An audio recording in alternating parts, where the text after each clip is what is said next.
Mitra bisnis, DPR berencana merevisi Undang-Undang Nomor 39 tentang Kementerian Negara. Pada undang-undang itu disebutkan, jumlah keseluruhan kementerian adalah maksimal 34 kementerian. Nah, rencananya, undang-undang itu akan direvisi menjadi jumlah kementerian ditetapkan sesuai kebutuhan Presiden dengan memperhatikan efektivitas penyelenggaraan pemerintahan. Untuk membicarakan hal ini lebih lanjut, saat ini kami telah tersambung dengan Direktur Eksekutif Algoritma Research and Consulting, Aditya Perdana. Pak Aditya, perlu tidak jumlah kementerian dibatasi? Iya, soal kementerian itu kan memang menjadi sebuah ranah atau kewenangan yang dimiliki oleh seorang presiden ya.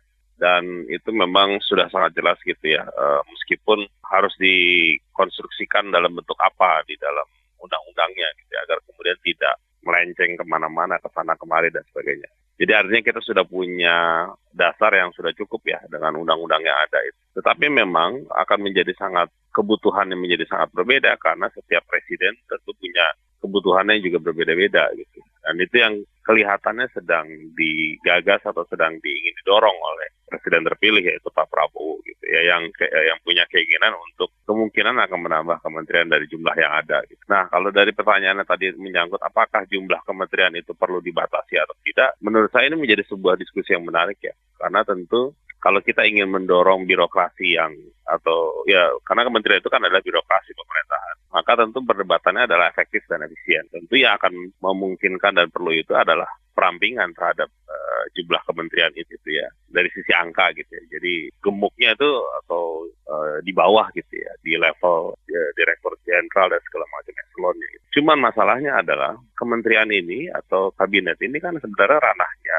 presiden gitu ya. Kewenangan itu ada di beliau gitu ya. Sehingga tim yang beliau pimpin gitu ya, atau bahkan mungkin ada janji kampanye yang mungkin perlu mereka ingin dorong atau ingin golkan dalam waktu singkat gitu, yang mungkin saja membutuhkan langkah yang cepat seandainya kalau itu diperbesar gitu ya, atau diperbanyak gitu ya. Jadi balik lagi ketika misalkan kita bicara soal efektivitas dan efisiensi pemerintahan, ya satu sisi yaitu semua orang juga akan bisa punya banyak pandangan setuju terkait dengan itu. Tapi pada sisi yang lain tentu dorongan itu harus juga dikontekskan dengan janji-janji yang dimiliki oleh presiden terpilih gitu ya, dan keinginan dan kewenangan yang dimiliki oleh presiden terpilih dalam hal ini Pak Prabowo. Beliau sendiri maunya apa? Kalau memang maunya untuk mengarah ke sana, maka kemudian itu menjadi kewenangan yang dimiliki gitu ya.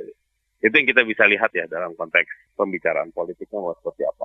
Tetapi bila jumlah kementerian tidak dibatasi, dari mana masyarakat mengetahui bahwa jumlah tersebut memang yang dibutuhkan oleh presiden, bukan karena akomodasi politik? Nah, itulah yang kemudian menjadi diskusi yang menjadi sangat serius di arena publik, terutama bagi kalau kita bicarakan dari aspek politik ya, bahwa pembicaraan akomodasi politik, bahwa kemudian kursi itu harus dibagi dengan koalisi pendukungnya dan sebagainya itu menjadi sangat relevan untuk dibicarakan.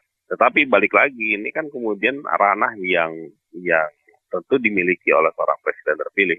Nah, tapi pada sisi yang lain, saya sangat meyakini bahwa karena kan yang dibicarakan dan didiskusikan dalam revisi Undang-Undang Kementerian itu akan hanya menyangkut jumlah dan juga ketentuan bagaimana pengaturan terkait dengan apakah perlu disebutkan angkanya atau tidak. Sehingga kemudian yang saya dengar kan malah tidak disebutkan. Sehingga kemudian menjadi keleluasan presiden untuk menentukan jumlahnya berapa banyak yang dia inginkan gitu ya. Dan ini yang menurut saya adalah hanya di situ. Tapi secara garis besar tentu ada panduan-panduan yang sudah ada jelas gitu. Misalkan contoh ya, nomenklatur yang terkait dengan ekonomi, itu kan udah pasti di satu klaster ya. Tapi nanti mau dibelahnya berapa banyak, nah itu kan tergantung si presiden tersebut gitu ya. Politik keamanan gitu, itu juga kan satu klaster sendiri gitu.